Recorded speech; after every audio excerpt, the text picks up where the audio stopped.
It was a late Wednesday afternoon, and the small diner on the corner of Maple Street was nearly empty. The hum of the old ceiling fan mingled with the faint clinking of utensils against plates. For some, it was just another day, another meal, but for James, it was a rare moment of solitude he had been craving all week.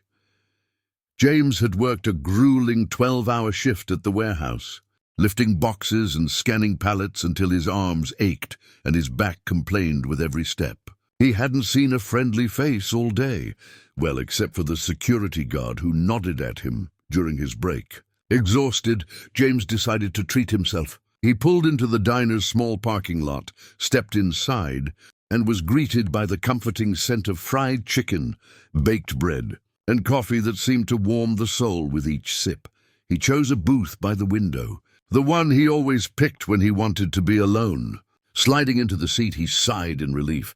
Finally, a few moments just for him, away from the stress of work, the relentless notifications on his phone, and the constant demands of life. He ran a hand through his messy brown hair, glanced at the menu, and decided on his favorite, a plate of meatloaf, mashed potatoes and corn on the side. The waitress, an older woman with a gentle smile named Marge, approached him. "Evening, James, the usual?" James nodded. "Yeah, thanks, Marge. Just need a quiet dinner tonight." Marge smiled knowingly. She had seen James in this booth countless times. Always alone, always silent, always polite. She knew better than to press. "Coming right up," she said, retreating into the kitchen. As James waited, he stared out the window at the passing cars, letting his mind wander. Work had been brutal. His boss had been in a particularly foul mood today, and one of his co-workers had tried to dump part of his workload on him. And now, as he sat in the quiet diner, he let himself imagine something different, a life where he wasn't always the one giving, the one helping, the one overlooked. The door chimed, and James didn't pay much attention at first. He was lost in thought, tracing imaginary patterns on the table with his finger. But then he heard the soft shuffle of small feet. A woman stepped in, carrying a young boy in her arms. He couldn't have been more than 5, with wide, curious eyes that scanned the diner like it was a treasure trove. His hair was messy, his cheeks smudged, and he clutched a worn-out toy truck in one hand. The woman looked exhausted, the kind of tired that seeps into your bones, the kind that doesn't just disappear with a good night's sleep. She approached Marge at the counter, speaking in a low, worried voice. James couldn't hear the words clearly, but the urgency in her tone was unmistakable. James tried to refocus on his meal. He didn't want to be disturbed tonight, didn't want to engage. He had built walls over the years, protecting himself from the world. He thought solitude meant safety, peace. But then he heard the words that changed everything. "My son's hungry," the woman said softly, almost hesitantly. "Can we stay a while?" James looked up from his booth and finally noticed them. The boy's eyes met his for a brief moment, and in them James saw something he hadn't realized he missed, a spark of hope, of innocence, of trust. The boy's small hand waved slightly at him, as if inviting him to be part of something he didn't even know existed. James hesitated. He had always prided himself on being self-reliant, on keeping his world small and predictable. But something about the mother's plea, the boy's hungry, hopeful gaze, pierced through the armor he had built. Marge nodded at the woman. "Of course, honey.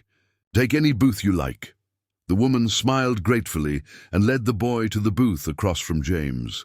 She placed him down carefully, smoothing his hair back and offering a soft, "You'll be okay, sweetheart. Just a moment. We'll get you something to eat." James returned to his food, but his appetite had diminished. He found himself watching them instead, watching the mother's gentle gestures, the way she kept her son's little hands clean, the way her voice softened when she spoke to him. There was a rhythm, a quiet strength, a resilience that seemed almost tangible. Minutes passed. The boy fidgeted in his seat, glancing longingly at James's plate. James noticed but didn't move. He reminded himself, "This isn't my problem. I came here to be alone." Then the boy spoke, a small voice breaking the silence. "Mister, can I have some?" James froze. He looked at the boy and then at the mother. The woman's eyes met his, and she gave him a small, apologetic smile.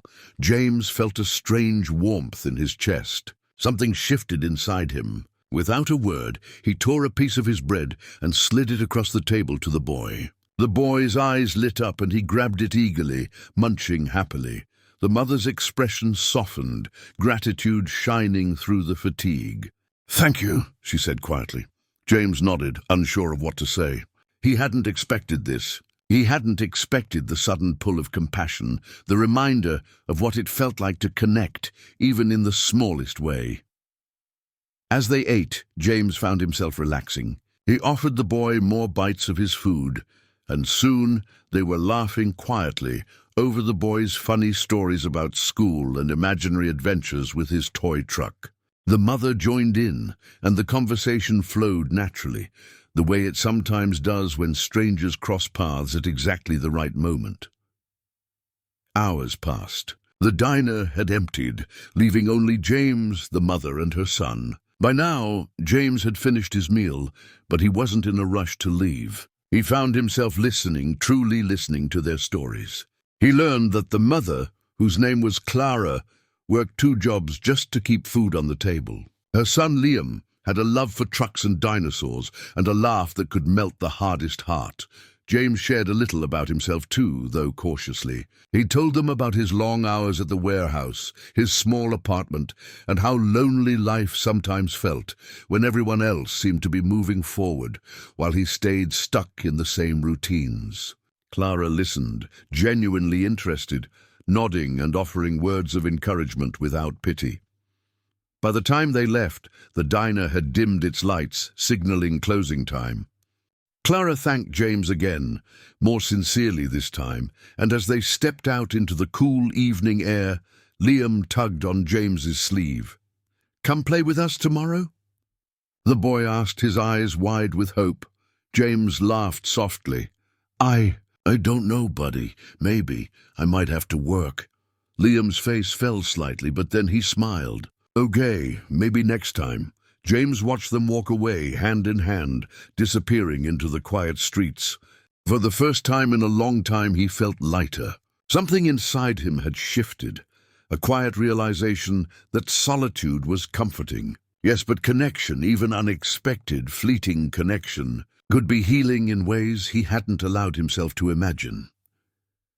He lingered a few moments longer, sipping the last of his coffee, letting the warmth settle into him. Then he stood, leaving a tip for Marge, and stepped out into the night. The streets were quiet, the stars just beginning to peek through the dark sky. He walked slowly, not in a rush, feeling something he hadn't felt in years. Hope.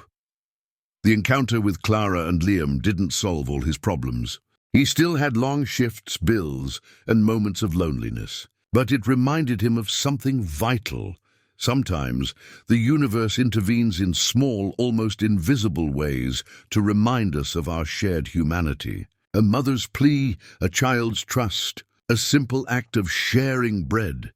It could spark a connection strong enough to light up even the loneliest corners of the heart.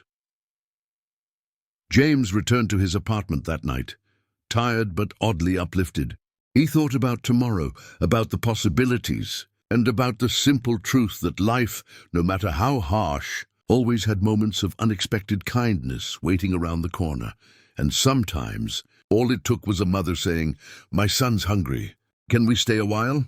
James had come to the diner expecting solitude, but he left with something far richer, a reminder that even strangers could touch your heart. Even strangers could remind you why life was worth living. Even strangers could teach you that no one is truly alone when kindness exists.